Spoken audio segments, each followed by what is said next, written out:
कल मैंने आपको जनसंचार के प्रकार बताए थे। आज मैं आपको जनसंचार की विशेषताएं बताने जा रही हूँ, जिसे आप ध्यानपूर्वक सुनेंगे। जनसंचार की विशेषताएं निम्नलिखित है।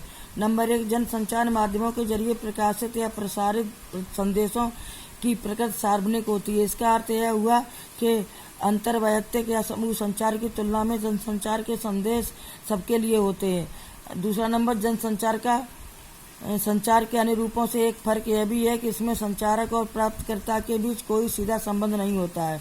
अगला है, जनसंचार के लिए एक औपचारिक संगठन की जरूरत पड़ती है। औपचारिक संगठन के बिना जनसंचार माध्यमों को चलाना मुश्किल है। जैसे समाचार पत्र किसी न किसी संगठन से प्रकाशित होता है या रेडियो का प्रसारण किसी रेडियो संगठन की ओर से किया जाता है।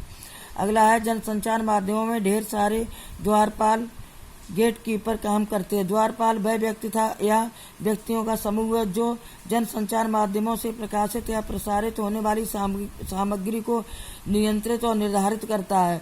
जनसंचार माध्यमों में द्वारपाल की भूमिका बहुत महत्वपूर्ण मानी जाती है।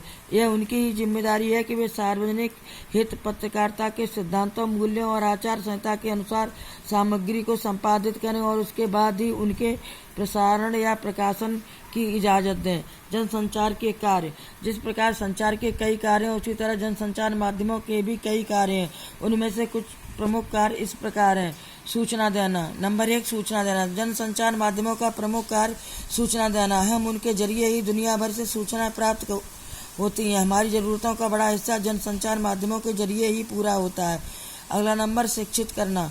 जनसंचार माध्यम सूचनाओं के जरिए हमें जागरूक बनाते हैं। लोकतंत्र में जनसंचार माध्यमों की एक महत्वपूर्ण भूमिका जनता को शिक्षित करने की। यहाँ शिक्षित करने से आशय उन्हें देश दुनिया के हाल से परिचित कराना और उसके प्रति सजग बनाना।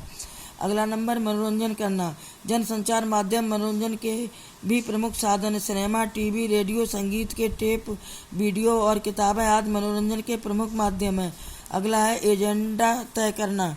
जनसंचार माध्यम वस्तुओं और विचारों के जरिए किसी देश और समाज का एजेंडा भी तय करते हैं। जब समाचार पत्र और समाचार चैनल किसी खास घटना या मुद्दे को प्रमुखता से उठाते या उन्हें व्यापक कवरेज देते हैं तो वे घटना या मुद्दे आम लोगों में चर्चा के विषय बन जाते हैं। किसी घटना या मुद्दे को चर्चा का विषय बनाकर जनसंचार माध्यम और सरकार और समाज को उस पर अनुकूल प्रतिक्रिया करने के लिए बाध्य कर देते हैं। अगला पॉइंट है, निगरानी करना। किसी लोकतांत्रिक समाज में जनसंचार माध्यमों का एक और प्रमुख कार्य सरकार और संस्थाओं के कामकाज पर निगरानी रखना भी है। अगर सरकार कोई गलत कदम उठाती है या किसी संगठन संस्था में कोई अनियमितता बरती जा रही है तो उसे लोगों के सामने लाने की जिम्मेदारी जनसंचार माध्यमों पर है। अगला पॉइंट है, विचार विमर्श के मंच।